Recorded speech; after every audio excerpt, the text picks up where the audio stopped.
अब वर वधु फेरों के लिए खड़े हो जाए, फेरे संपन्न हुए, मंगलसूत्र पहनाइए। अब वधु की मांग भरिए। नहीं, ये शादी नहीं हो सकती। सीरियल क्योंकि सास भी कभी बहू थी में आ गया है बहुत ही धमाकेदार ट्विस्ट, जहां पर अब जो रियांश है वो शूट करने वाला है पार्थ को, क्योंकि पार्थ ने शादी कर ली है वैष्णवी के साथ।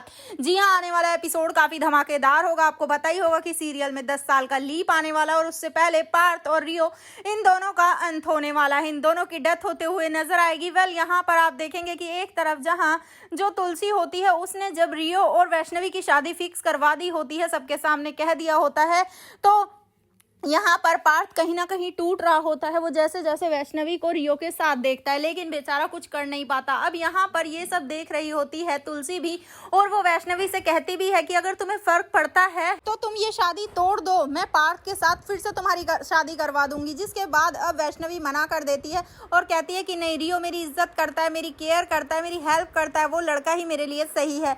अब इसके बाद यहाँ पर तुलसी शादी के मंडप तक ये बात कहती है, लेकिन यहाँ पर नहीं मानती है वैष्णवी।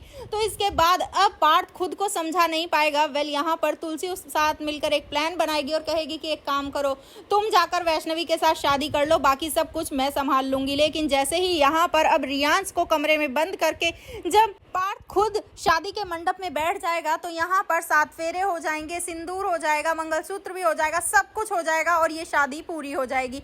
जिसके बाद रियांश की एंट्री होगी और वो ये सब देखेगा तो उसके होश उड़ जाएंगे और वो कहेगा मैं हार नहीं सकता, मैं तुम लोगों को छोड़ूंगा नहीं, तुम लोगों को बर्बाद करके रहूंगा। जिसके बाद वो गन उठाएगा और पार्थ पर गोली चला देगा। वेल, इसी के बीच यहाँ पर पार्थ तो नहीं बचेगा, लेकिन भाई अब यहाँ पर वैष्णवी और सभी घर वाले काफी परेशान हो जाएंगे। पीछे से तुलसी फिर से रियांश को शूट कर देगी। तो भाई तुलसी की वजह से यहाँ ये सारा ड्रामा होने वाला है और अब सीरियल में काफी इंटरेस्टिंग सा ट्विस्ट देखने को मिलेगा, जहाँ पर अब आप देखेंगे कि जब वैष्णवी अकेली रह जाएगी तो यहाँ पर पार्थ की डेथ के बाद उसे पता चलेगा कि वो तो प्रेग्नेंट है, जिसे देखने के बाद वो शॉक रह जाएगी। तो भाई सीरियल की नई कहानी नया मोड़ लेने वाली है, तो अब देखना इंटरेस्टिंग होगा कि पार्थ और रियो के जाने के बाद क्या होगा अब वीरानी परिवार का। आपको क्या लगता है, हमें कमेंट बॉक्स में कमेंट जरूर करें। ऐसी खबरों से जुड़े रहने के लिए आप हमारे चैनल को जरूर सब्सक्राइब कर लें।